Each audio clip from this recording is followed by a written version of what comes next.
la grabación ya. Entonces, en Chile la OCDE señala que el acceso a Internet de los hogares ha aumentado considerablemente en la última década. Ahí hay cifras acerca del acceso, superando el promedio de los países miembros, cercano al 80%.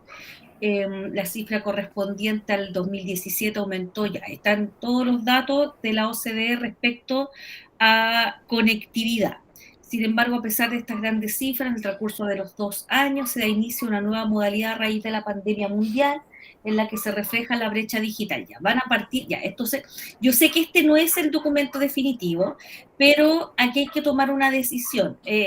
La decisión puede estar partiendo desde lo digital o partiendo desde el contexto sanitario. Cualquiera de las dos alternativas, si queda bien armada, nos sirve, ¿ya? Aquí hay datos que tienen que ver con conectividad. Yo creo que los datos de conectividad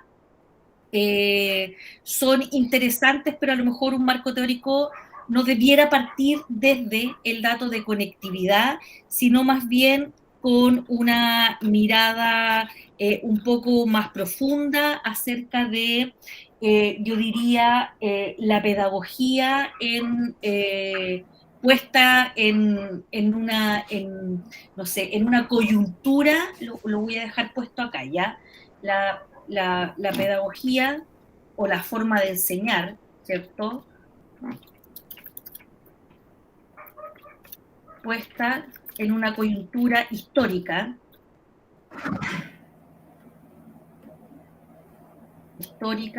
que cambia, ¿cierto? La forma en que las escuelas cumplen su propósito, por una parte, la forma en que las escuelas cumplen su propósito y la implementación del currículum, de la evaluación, y yo añadiría aquí del cuidado emocional de los sujetos que estudian, niños, niñas, ahí, adolescentes, qué sé yo. Yo partiría desde esa lógica, es decir, cómo lo que sabemos acerca de pedagogía de alguna manera se ve absolutamente enfrentado a una realidad para la cual necesita reestructurarse sin tener un, un antecedente, sin tener un modelo, ¿cierto? Tan claro de cómo se hace pedagogía cuando tenemos, ¿cierto?, las escuelas cerradas. Entonces, yo creo que desde ahí debiéramos partir como un marco general. Hay muchas cosas que ya dijimos acerca de la pandemia y que no las vamos a volver a decir aquí, pero sí aquí debiéramos, por ejemplo, hacer una referencia a cómo es esa pedagogía para la cual profesores y profesoras, ustedes, estábamos preparados antes de este minuto, que es una pedagogía hecha en presencia del sujeto que aprende, con los procesos a la vista, con interacción, ya es una forma de hacer pedagogía que está supermediada por la interacción, y ahí a lo mejor convendría mirar un documento que hay de un texto que se llama La evaluación docente en Chile, que señala que efectivamente ese es un texto que está online, yo lo tengo por ahí, pero es un texto que está online, que señala que uno de los elementos que más incide en el aprendizaje es justamente la interacción en el aula y la capacidad de retroalimentación que tienen los profes.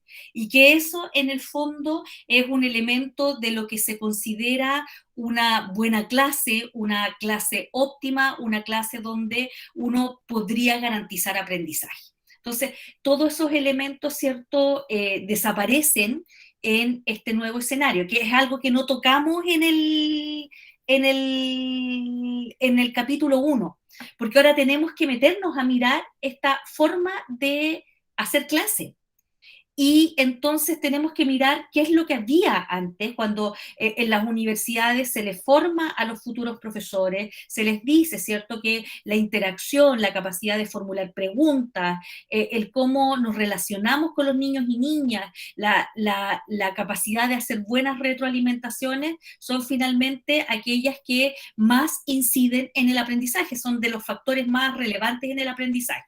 Y en esta situación, primero, no tenemos a los estudiantes en tiempo real, ¿ya?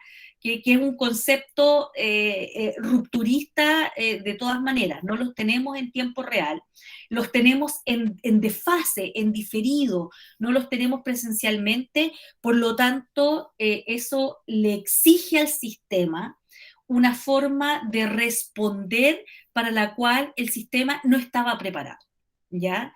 Y eso, ¿cierto?, orilla a las escuelas a tomar decisiones que en ese momento son de las únicas posibles para poder seguir cumpliendo el mandato de las escuelas, que es ofrecer servicio educativo.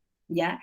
Y desde esa perspectiva es donde vamos a mostrar este grupo de escuelas posteriormente que busca formas, que es lo que vamos a mostrar en el fondo, cómo las escuelas buscan formas de hacer pedagogía, de educar a los niños y niñas, ¿cierto?, en el currículum escolar, en condiciones que son totalmente anómalas para la forma en que el sistema está diseñado, ¿ya? Hasta ese momento no habían experiencias o muy pocas experiencias, yo creo que para niños muy pocas, de educación a distancia. A lo mejor uno podría hacer el símil, no sé, con cursos de inglés que los niños pueden tomar, así que son a distancia, pero no hay experiencias en ese momento en Chile y pareciera que en Latinoamérica tampoco, de una educación hecha a distancia con niños. Sí tenemos que decir que en el caso de los adultos, ¿cierto?, en la educación terciaria, que es, ¿cierto?, la educación universitaria, o más bien dicho, la educación en los institutos profesionales, existían estas modalidades. De hecho, hay unos institutos, hay uno que toda la vida formó profesionales así a distancia, pero en el ámbito escolar no lo hay. Por lo tanto, es importante que en esta primera entrada del marco teórico hagamos esa mirada respecto de lo que implica para el hacer pedagogía, el escenario donde las condiciones mínimas que garantizan el aprendizaje parece que no están, ¿ya? Y no van a estar por mucho tiempo. De hecho, hasta el día de hoy hay niños que están en clases online y sabemos que la calidad de la retroalimentación y las interacciones son súper mínimas, súper mínimas. Pero Profe, eso ocurre al menos todo el año 2020. ¿Ah? Recuerden que nuestro foco es mirar lo que pasó el año 2020 con este grupo de escuelas, primer semestre, en que están justamente navegando en las aguas de la incertidumbre, diría yo. Era solo incertidumbre, incertidumbre sanitaria, porque no sabíamos, ¿cierto?, qué, cómo y cuándo podíamos contagiarnos, e incertidumbre, ¿cierto?, respecto de cómo lo hacíamos entonces para poder seguir cumpliendo la función de la escuela, ¿ya? Eso tiene que estar trabajado ahí al comienzo. Yo ahí apostaría a que trabajáramos sobre este texto que, miren, les voy a compartir pantalla para que lo busquemos al tiro y lo pongamos ahí en nuestro repositorio. ¿Va? Me dijo que sí, que yo compartí pantalla. No, no estoy compartiendo. Ahí, toda la pantalla, ya, ahí. Un minutito para... Siempre me pasa lo mismo, que como uso puro Zoom ahora para hacer las clases en la universidad, me desactualicé del Meet. Y cada vez que me meto, como que le han puesto una función nueva. Entonces, déjenme buscar aquí, ¿cierto? La evaluación docente en Chile se llama el texto. La evaluación docente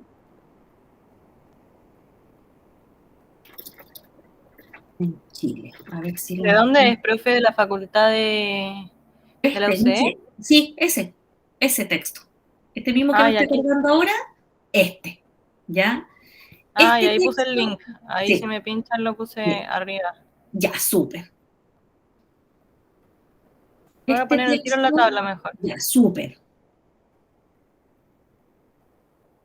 Miren, por ejemplo, aquí el capítulo 7 dice desempeño docente, relaciones con antecedentes de los profesores y su contexto, pero el que yo quiero mirar es justamente microgénesis, actividades, patrones instruccionales. eh, ¿Dónde está uso del tiempo? Acá, miren, en la página 204, ya voy a ir a la página 204, está lo de las interacciones, uso del tiempo e interacciones. A ver, este es el artículo de David Price, que habla justamente, ¿cierto?, acerca de el potencial que tiene la interacción a partir de un estudio que se hizo, que se los voy a compartir también, un estudio que se hizo acerca de las clases de matemáticas, se hizo específicamente, y donde está súper desarrollado el tema de el efecto que tienen las interacciones como uno de los elementos que más garantizan el aprendizaje en el aula. Les voy a mandar después esa, porque lo tengo en un documento, que yo lo trabajo con los estudiantes en el curso de currículum. Siempre leo ese texto, que lo armamos con la profe Yasna, y donde está súper clarito el efecto de la interacción. Entonces yo creo que ahí es donde primero tenemos que partir, ¿ya? Haciendo una revisión de eso.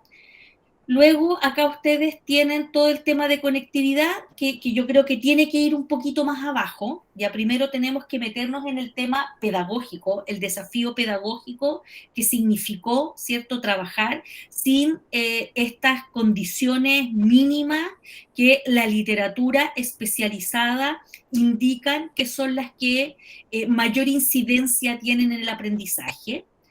Y entonces, ¿cierto? Yo avanzaría hacia una reflexión a partir de allí que tenga que ver con, entonces, cómo se redefine y se amplifica la función de la escuela, ¿ya? De la escuela como institución. Entonces, frente a un escenario donde la mayoría de las instituciones, ¿cierto?, dejan de prestar atención, o sea, se cierran todos los servicios, ¿cierto?, donde uno iba a hacer trámites, pero la escuela no puede cerrar, ¿ya? La escuela no puede cerrar. De hecho, yo creo que casi no hay espacios para que las escuelas se hayan cerrado en esa época. De una u otra forma, ¿cierto?, las escuelas, y esto es ahí donde amplifican su efecto. Yo les había recomendado allí leer a... tengo mi libro, tengo mis libros ahí arriba. Les había recomendado leer a Tiramonte y Monteguiaga, que hablan de que la escuela tradicionalmente ha funcionado como una suerte de hangar. hay un concepto, se los voy a buscar, de hangar, donde que está un poco desconectada de la sociedad. La escuela es un lugar cerrado más bien, que no se conecta con la comunidad y donde los niños están 12 años y que cuando salen es como que por primera vez salen de este hangar y miran hacia afuera y tienen que reconectarse con la sociedad. Lo que ocurre, ¿cierto?, en el primer semestre del 2020 es que la escuela se ve obligada a conectarse con la sociedad, a salir, a romper sus fronteras, salir en busca de sus estudiantes, porque el movimiento es siempre de los estudiantes hacia la escuela y con alguna cuota de participación de los padres. De hecho, en las experiencias más exitosas, las escuelas, estas escuelas que se llaman las escuelas, ¿cómo es? Las escuelas efectivas, el concepto de escuelas efectivas, que a lo mejor lo vieron o lo estudiaron alguna vez en la carrera. Las escuelas más efectivas son aquellas que logran un vínculo con los padres, pero en la generalidad los padres y la escuela estaban absolutamente disociados. Teníamos maestros que se quejaban de que los padres no estaban presentes, de que no iban a las reuniones de apoderados, porque estamos esperando entonces como escuela que los padres vengan hacia acá. Y en este caso entonces lo que tienen que hacer las escuelas es el movimiento al revés y tienen que salir a buscar sus comunidades, dónde están sus niños y niñas. Y en esa búsqueda entonces tienen que empezar a hacerse cargo de las otras problemáticas. Y esas otras problemáticas son en qué condiciones están esos niños, en qué condiciones están sus familias, los padres y las madres perdieron el trabajo. Recuerden que nosotros en general nuestras prácticas se hacen en colegios que son más bien de vulnerabilidad social, donde hay un grupo de padres que se desempeñan en trabajos informales que fueron súper afectados en la primera época de la pandemia. Entonces la escuela tiene que salir a buscar a sus niños y al salir a buscar a sus niños se encuentra con esas familias y tiene que saber cómo están esas familias. Y entonces tiene que saber dónde viven, con quién viven, en qué condiciones están, ¿cierto? Cómo la están pasando y qué condiciones tienen para que la escuela entonces siga funcionando como esa entidad, ¿cierto?, que está llamada a proveerles un desarrollo cognitivo, espiritual, artístico, que es el mandato que está en la Ley General de Educación. Y entonces la escuela empieza a asumir un rol distinto, ¿cierto? Que va a estar también mediado por una serie de políticas públicas de las que la escuela, ¿cierto?, se va a aprovechar para seguir teniendo este vínculo con los apoderados, como por ejemplo el PAE, que es el Plan de Alimentación Escolar, el Programa de Alimentación Escolar, que se va a traducir en las famosas canastas JUNAEP y que las canastas se van a convertir entonces en un vehículo para que los profesores en algunos colegios donde hay poca conectividad puedan mandar insumos a las casas y entonces las escuelas empiezan a buscar quiénes pueden conectarse, dónde están sus estudiantes, si no se pueden conectar, ¿qué hacemos? Y ese fue un proceso eh, que de alguna forma, ¿cierto?, fortaleció las comunidades escolares, porque los profes tampoco estaban presencialmente, fortaleció la mirada y la conexión de las comunidades con las familias, porque en la avanzada, cuando se empieza a generar, ¿cierto?, este vínculo y empiezan algunas escuelas a tener esta conectividad, estas clases online, la escuela se mete en la casa también, y que es una experiencia inédita, para la cual tampoco hay antecedentes. Entonces, los profesores empiezan a hacer clases en el entorno donde está el estudiante, con el papá pasando detrás, con la mamá, ¿cierto?, al lado, con la música puesta en la pieza súper fuerte de al lado, con apoderados que empiezan a interactuar, diciéndole al profe, ¿cierto?, diciéndole cosas al profesor, ¿ya? Y todo eso, ¿cierto?, ocurre en el lapso de ese primer semestre del año 2020 y que mueve a la escuela a redefinirse. La escuela, por ejemplo, empiezan a aparecer los manuales de convivencia online.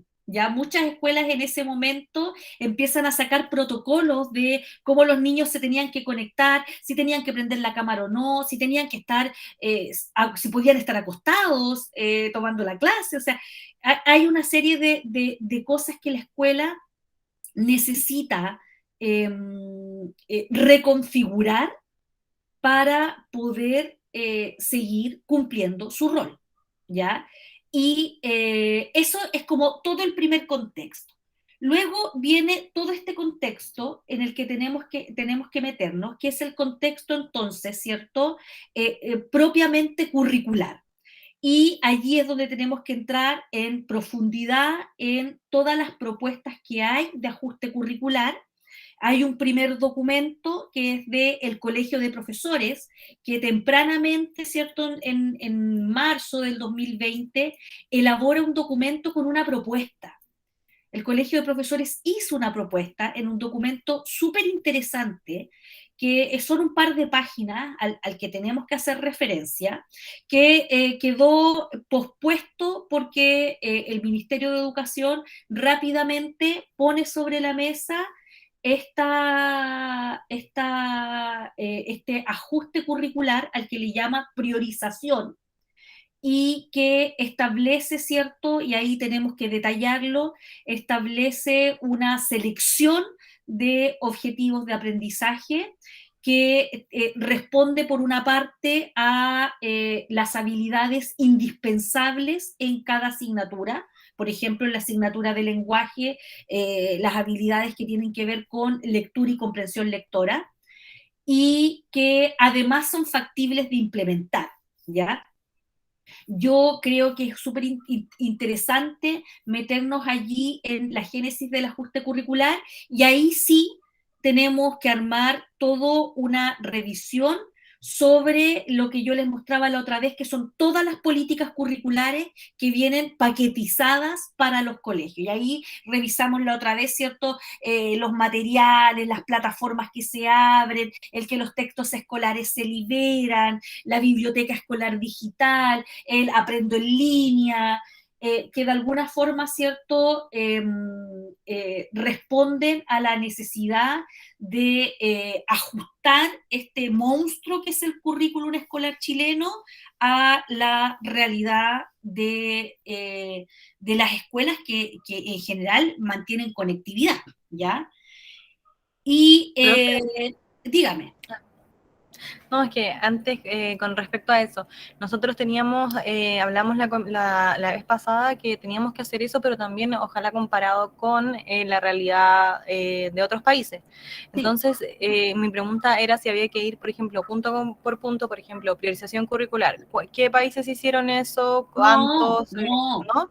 Ya, no, para nada. Eso sería meternos en una búsqueda que no tiene mucho sentido. Yo creo que lo que hay que mirar en políticas comparadas es en líneas muy gruesas, ¿ya? Y para líneas gruesas tenemos los documentos de la UNESCO. Lo de priorización ya, curricular, para el caso netamente chileno, ¿ya? Que ya, ya ya, es ya. amplio. Ponernos a mirar cómo lo hizo Argentina, cómo lo hizo Perú, en realidad no aporta, no le suma, ¿ya? Yo Ya, ni lo he estudiado, no sé qué hicieron en los otros países, me imagino que experiencias similares, y también es difícil compararse, porque, por ejemplo, en el caso de Bolivia, de nuestros vecinos más cercanos, Bolivia tiene un estado pluricultural, por lo tanto, tienen comunidades, ¿cierto?, indígenas que tienen clases en su propia lengua. Es difícil compararlo con el caso chileno,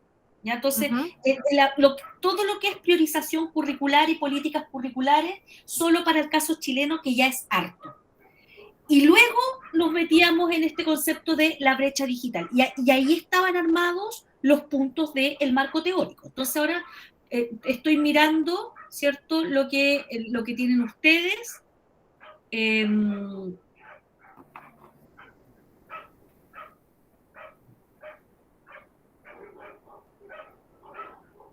Ya tienen como, tienen unas tablas del CIMSE acá,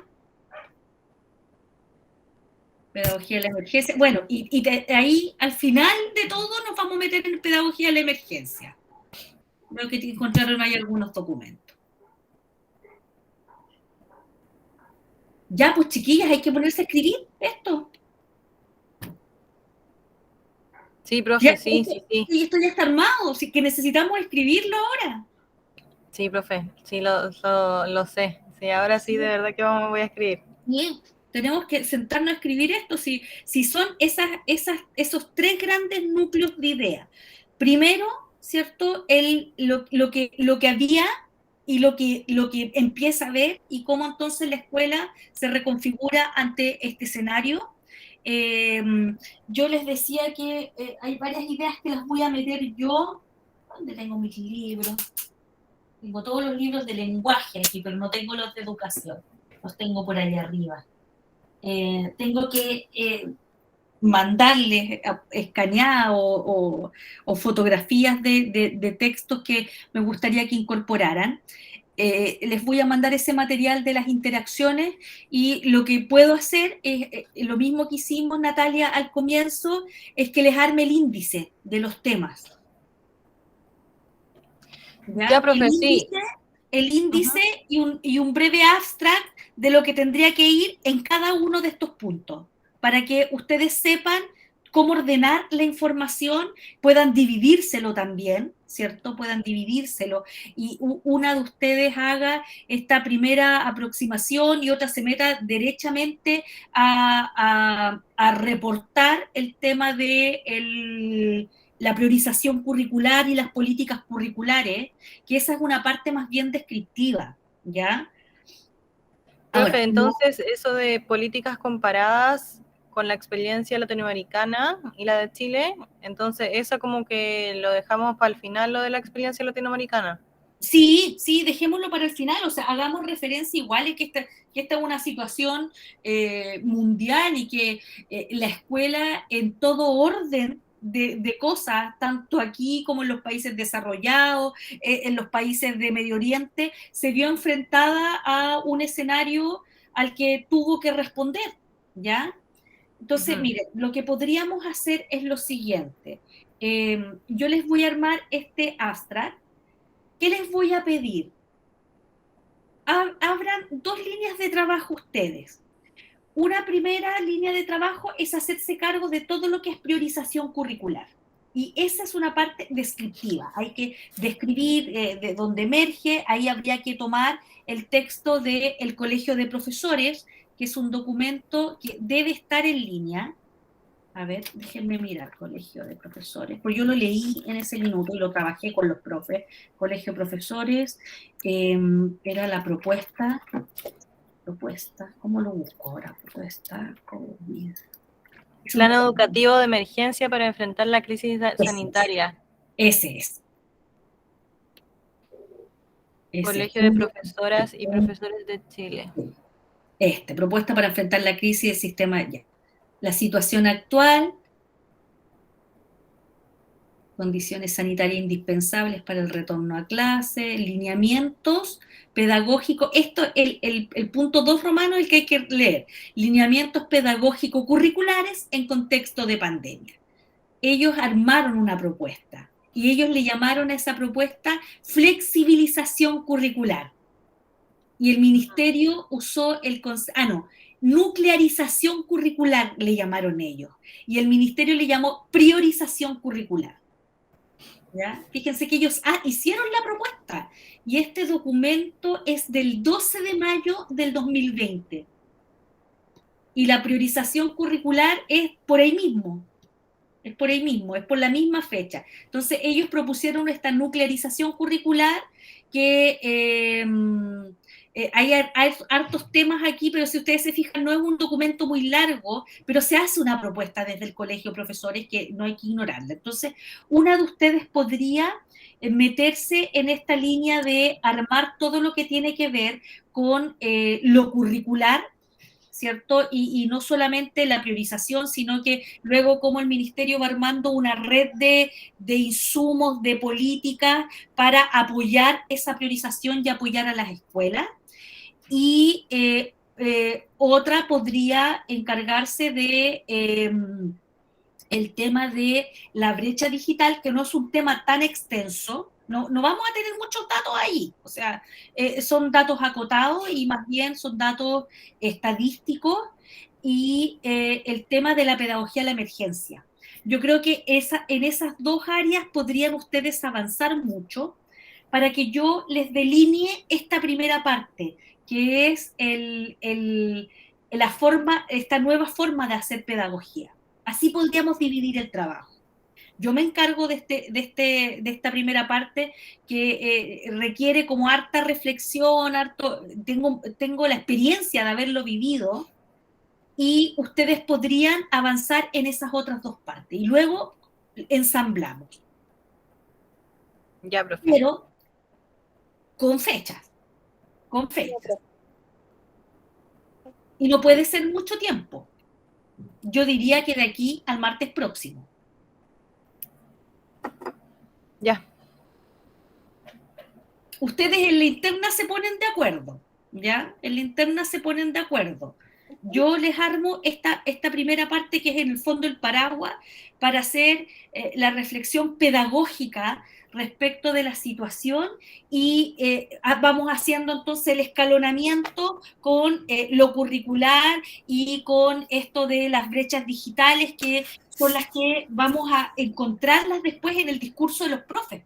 Tenemos que tener insumos para después poder analizar las entrevistas y tener, ¿cierto?, como referencia. No puede ser que en las entrevistas aparezca el tema de la conectividad y nosotros no dijimos nunca nada acerca de eso. Por eso es importante tenerlo presente. Va a aparecer lo curricular, por lo tanto tenemos que haberlo referenciado primero. Ya, perfecto. Profe, tengo otra pregunta. ¿Me escuchó? Sí. ¿Sí? Ya, es que en esto de pedagogía de la emergencia, no sé si me puede pinchar en el trabajo. ¿Mm? Pusimos ¿Sí? algunos, porque son manuales lo que encontramos y en realidad No es todo lo mucho lo otro que hay. son, claro, son textos que solamente se referencian a esto. ¿Sí? ¿Sí? Si no es mucho más lo que hay. Si no es mucho Ya, más lo que hay, Natalia. Vamos a encontrar algunas ya, cosas y las vamos a encontrar metidas así en pedagogía Waldorf. Ahí adentro las vamos a encontrar. Pero no hay, en Chile, por ejemplo, el tema de la pedagogía de la emergencia no es un concepto del que las escuelas hablen. Lo que pasa es que lo tenemos que mencionar porque es la perspectiva pedagógica que de alguna sí, forma se aproxima a fenómenos como el que vivimos. claro. No, a mí me encantó leer de la pedagogía de emergencia. Pero mi pregunta es que en el texto deberíamos ponerlo como estrategias para 1, 2, 3, 4, 5, porque no son muchas, es poco, es corto, es como una cosa como súper, ¿Sí? o eso no va no es atingente y es como la reflexión sobre la importancia ¿se entiende? Como No, que yo podría creo que ser como más. espérate, déjame pinchar los links. Yo creo que hay que explicar qué es lo que es la pedagogía de la emergencia. Y al explicarla, tenemos la posibilidad de poner cuáles son sus patrones de interacción en el fondo. ¿Ya? Pero sí, o sea, yo creo que no tenemos que detenernos tan en extenso porque Chile no adopta un modelo de la pedagogía de la emergencia. Lo estamos referenciando porque es lo que más se parece a una perspectiva pedagógica que está pensada para tiempos de crisis y que habla de algunos conceptos. A lo mejor ahí va a haber que echarle una mano, una lectura a la Amanda Céspedes, que tampoco es que tenga un texto, sino que hay entrevistas por ahí de Amanda Céspedes dando vuelta que señalan que efectivamente, ¿cierto? Los niños y niñas el año 2020 al menos estaban en una situación como de estrés postraumático, muy parecida a la pedagogía del trauma, que es en el fondo la pedagogía de la emergencia. ¿ya? Sí, Sí, entonces ahí, sí, claro, ahí hay que no detenerse en darle tantas vueltas a esto, sino que decir, mire, para antecedentes, esto es lo que más se parece y está pensado para este contexto y de alguna manera, ¿cierto? Empieza a aparecer en el discurso en la pandemia, pero también viene asociado al tema de los grupos más cerrados, que son los grupos Waldorf también.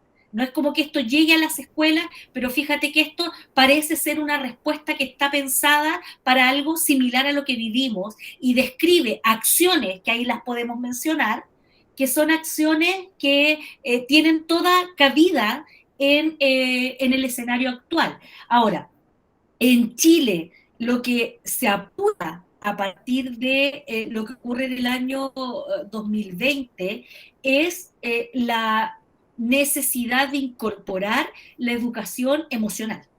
Y eso también tenemos que hacer alguna referencia, pese a que está más bien puesta en actividades que el ministerio propone, que son las que yo les mostré también la otra vez, que son actividades porque la ley de educación emocional está parada desde el año 2019 en el Congreso, eso también lo vamos a decir en algún minuto, y que fue pospuesta por todo esto que pasó, po. O sea, en la necesidad de tantas cosas que había, esa ley pasó para atrás, ¿cierto? De hecho, Yasna Proboste la presentó con Felipe Lecanelier, que es el de la fundación, ¿cómo se llama la fundación? Que hizo la propuesta de educación socioemocional y que si bien hoy día es ley y no está integrada al currículum, los colegios han visto la necesidad de hacerse cargo de la educación emocional y que es por eso que la incorporaron en la medición, en el diagnóstico integral de aprendizaje.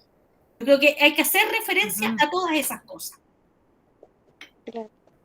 Sí, y además que la pedagogía de emergencia también se ha implementado varias veces en Chile, yo no tenía idea, pero desde el terremoto del 2010, Sí, en un montón de lados, sí. y, Pero no son políticas y masivas, no son hay, políticas masivas. De hecho, claro, de hecho son promovidas por las claro que escuelas tampoco Waldorf. es una pedagogía de emergencia también. Ujú. Sí, Sí, lo que es yo, que sí, ese equipo como de los amigos de la pedagogía sí. de la emergencia, como que estaban Son los haciendo seguidores de Rudolf capacitaciones en Chile, Steiner. obviamente antes de la Sí, pandemia. sí. Son Claro, los que siguen y que toda ese la nombre, lógica, sí, todas las lógicas de Rudolf Steiner y el antroposofismo, po, que es una claro, entonces cuestión súper linda, estaba pero leyendo ahí súper que habían hecho distinta. muchas capacitaciones, Sí, habían hecho muchas capacitaciones y talleres a muchas escuelas, pero sí, obviamente esto era todo lo más proxémico y lo más de piel sí, posible. Entonces, obviamente, la pedagogía de emergencia ni siquiera se podía hacer acá porque era como todo sí, online. Po. sí, exactamente. Exactamente. Claro, cuando la pedagogía de la emergencia aparece como paradigma pedagógico, es una época donde no existe el Internet, pues, o sea, está pensado para el trabajo Obvio. preparatorio con los niños Caos. en directo. Entonces, pero como filosofía es muy interesante, porque asume, ¿cierto?, la perspectiva de que los niños quedan irremediablemente dañados, ¿cierto? Y que hay que restituirlos en lo cognitivo, en lo espiritual, en lo moral, en lo afectivo, que son cosas que el sistema escolar chileno, ¿cierto? Sí, De alguna manera tiene una suerte de desequilibrio porque lo cognitivo parece que siempre es lo que lo lleva. Las escuelas están movidas por los resultados, por los desafíos, por la cobertura curricular y ha habido siempre poco espacio para estos otros aspectos que en los colegios claro. Waldorf, ¿cierto? Son el elemento más relevante, ¿ya? Entonces, claro, ahí hay varias cosas que de alguna manera se encuentran con una política, una forma de hacer educación en Chile que está muy pegada a lo cognitivo, a que el niño aprenda y aprenda en las materias, en las disciplinas, aprenda lenguaje, aprenda matemática, ojalá pocas horas de arte y muchas horas de lenguaje, y de pronto entonces, ¿cierto? La pedagogía de la emergencia tiene una restitución como del espíritu del niño, de la que nosotros sabemos muy poco. Ustedes, yo, somos formadas para ser profe, donde lo disciplinar, ¿cierto?, es la piedra angular del éxito académico. Ya Y eso se vio mucho, sobre todo ahora. sí, Cómo priorizan lenguaje, matemática por sobre las otras clases que al final distraen un poco de todo lo que estaba sí, pasando. sí, pues. Música. Entonces, claro, Sí, hay además que esta, por ejemplo, la pedagogía de emergencia y etcétera, también se basan... Ay, se me fue internet. No, te estamos escuchando, Natalia. Natalia, te estamos Se me quedó pegado a escuchando. mí. ¿Ahora sí? Sí, te estamos escuchando. Ya no, que decía que Sí, la pedagogía de emergencia está tomando como todo este caos que es como de perogrullo, obviamente, que es como en guerras, en sí, pandemia, etcétera, pero Le Canelier, que usted lo mencionó recién, sí, también dice que, claro, que este trauma oculto en la infancia, donde tiene varios libros sobre eso, sí, habla del trauma como mucho más que esto que es de perogrullo, o sea, mucho más que las guerras, mucho más que este evento traumático, sino que es como por la situación vivida por el niño, que es mucho violencia intrafamiliar, abandono, Sí. todo eso es igual de importante que lo otro. Lo que pasa es que sí, lo otro es como masivo. sí, sí, po. Sí, por eso ellos tienen tirado este proyecto, po. Y este es un proyecto que yo no sé cómo le pega a las escuelas, ¿ah? Porque eh, decir vamos a incorporar educación emocional, pero espérate, que ustedes y yo somos profes, po, y cómo lo hacemos, y que no es solamente pintemos cómo nos sentimos hoy día, sino que es a través del currículum. No es que vaya a haber una asignatura de educación socioemocional donde tú tengas que tener un cuaderno, sino que es cómo lo metes a través del currículum. Y esa es la discusión que viene ahora. Es una discusión que viene, o sea, yo creo que las escuelas el año 2020, ¿cierto? Lo que hicieron fue preocuparse por cuestiones que tenían que ver con la integridad física de sus niños. Están comiendo, los papás tienen plata, dónde están viviendo, pero luego emerge esta otra situación que nos va a acompañar por muchos, muchos años más, ¿ya? O sea, no solamente hay un impacto en el aprendizaje, que sí lo hay, o sea, hay N cantidad de niños en tercero básico que están juntando las letras, que no leen, pero también hay una serie de niños que están con problemas de socialización, con una serie de cosas que son súper interesantes de analizar también. De hecho, yo el otro día leí con estudiantes de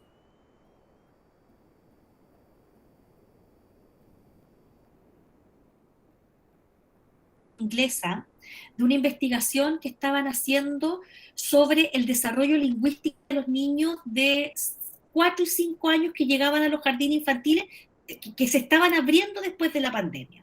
Y decían que la mayoría de los niños ingleses habían experimentado un retraso lingüístico en el desarrollo lingüístico. Y la investigación mostraba que ese desarrollo lingüístico se debía a que nunca tuvieron la interacción en el jardín infantil.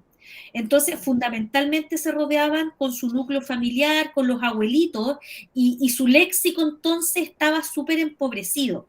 Pero el dato más tremendo para mí en ese momento fue que un niño que había nacido, por ejemplo, el 2019, el 2019 y que iba a llegar a el 2021 con el 35% de su vida viviendo encerrado, Sí, encerrado, sí. ¿ya? Si recuerden ustedes que en Europa los niños no podían salir a los parques, recuerden esas imágenes cuando permitieron que los niños salieran a una cuadra de su casa, ¿cierto? Y después de un año los niños Sí. no habían salido de su casa y acá la misma cuestión, entonces es difícil, po, es difícil. Entonces, Sí, bueno, y acá fue peor porque en el resto del mundo, en el otro hemisferio, ya se había casi concluido el año, o sea, el año escolar, perdimos exactamente. mucho más nosotros y estaba recién partiendo, los otros ya estaban como entrando de vacaciones de invierno, entonces, súper Entonces, diferente. bueno, todas esas cosas, todas estas reflexiones nos van a permitir ir a mirar las entrevistas después y ver qué nos dicen los profes, qué nos dicen los profes. Y tenemos que tener todos estos insumos para después hacer los análisis. O sea, vamos a hacer nosotros análisis en retrospectiva. Tenemos aquí la sartén por el mango porque le llevamos un año a estos datos. Y eso nos va a permitir mirar para atrás y decir, mira lo que se encontraron las escuelas en primer momento y mira cómo respondieron, que eso es lo que yo quiero que vayamos a mirar, cómo las escuelas respondieron a este tamaño desafío que lo tenemos que tener súper bien descrito en el marco teórico. Para eso sirven los marcos teóricos en la investigación, para que cuando yo vaya a mirar los datos no me ponga a hablar en el aire, sino que diga, viste lo que la investigación señalaba, los datos que tenemos, y con eso, ¿cierto? Con esos elementos teóricos, uno va a mirar los datos que tiene y puede analizarlos. Analizarlos en una lógica, ¿cierto? Que es la lógica de...